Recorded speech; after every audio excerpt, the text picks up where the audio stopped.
بسم اللہ الرحمن الرحیم۔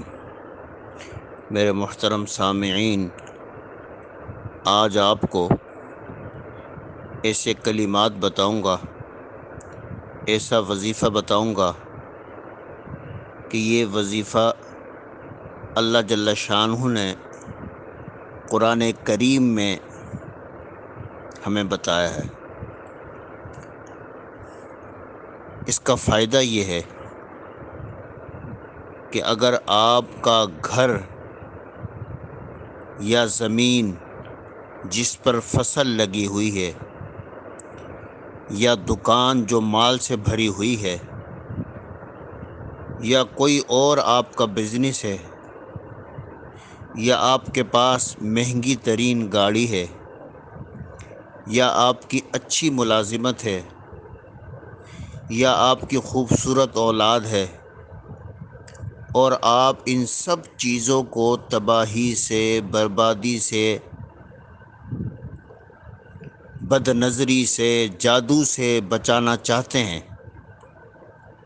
یعنی اپنے کاروبار کو تباہی سے بچانا چاہتے ہیں، اپنی زمین کو اور اس کی فصل کو تباہی سے بچانا چاہتے ہیں، گھر اور بچوں کو تباہی سے بچانا چاہتے ہیں، اور اپنے مہنگے ترین موبائل کو چوروں سے بچانا چاہتے ہیں، تو پھر آپ کو یہ ایک قرآنی نسخہ اور قرآنی وظیفہ دے رہا ہوں۔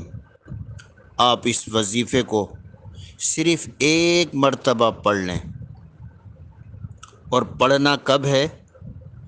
جب اپنی دکان میں داخل ہوں اس کو پڑھ لیں، جب اپنی زمین کی فصل یا باغات میں داخل ہوں اس کو پڑھ لیں، یا گھر میں داخل ہوں تو اس کو ایک مرتبہ پڑھ لیں، یا اپنی اولاد کو دیکھو تو ایک مرتبہ پڑھ لو۔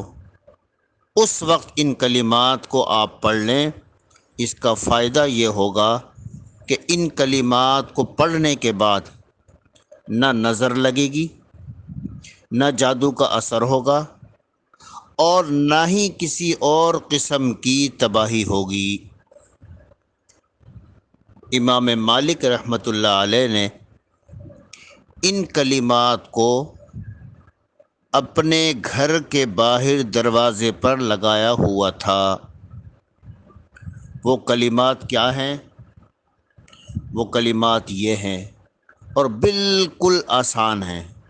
شاید ہم دن میں کئی مرتبہ زبان سے ان کلمات کو پڑھتے بھی ہوں، لیکن چونکہ ہمارا دھیان نہیں ہے، ہمیں ان کلمات کی طاقت کا اندازہ نہیں ہے۔ جب ان کلمات کی طاقت کا اندازہ ہوگا اور ہم اس کو پڑھیں گے تو پھر اس کا فائدہ آپ کو نظر آئے گا۔ اور یہ کلمات یہ ہیں: ما شاء اللہ لا قوت الا باللہ۔ جب اپنے گھر کو دیکھیں، اپنی دکان کو دیکھیں، اپنے کاروبار کو دیکھیں، اپنے باغات کو دیکھیں، اپنی اولاد کو دیکھیں، آپ ایک مرتبہ اس کو پڑھ لیں: ما شاء اللہ لا قوت الا باللہ۔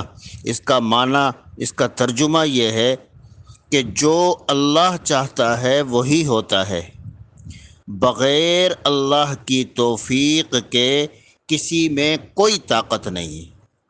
بس آپ ان کلمات کو ایک مرتبہ پڑھ لیں، ہر تباہی سے، بربادی سے بچ جائیں گے۔ اللہ تعالی ہم سب کو عمل کی توفیق عطا فرمائے۔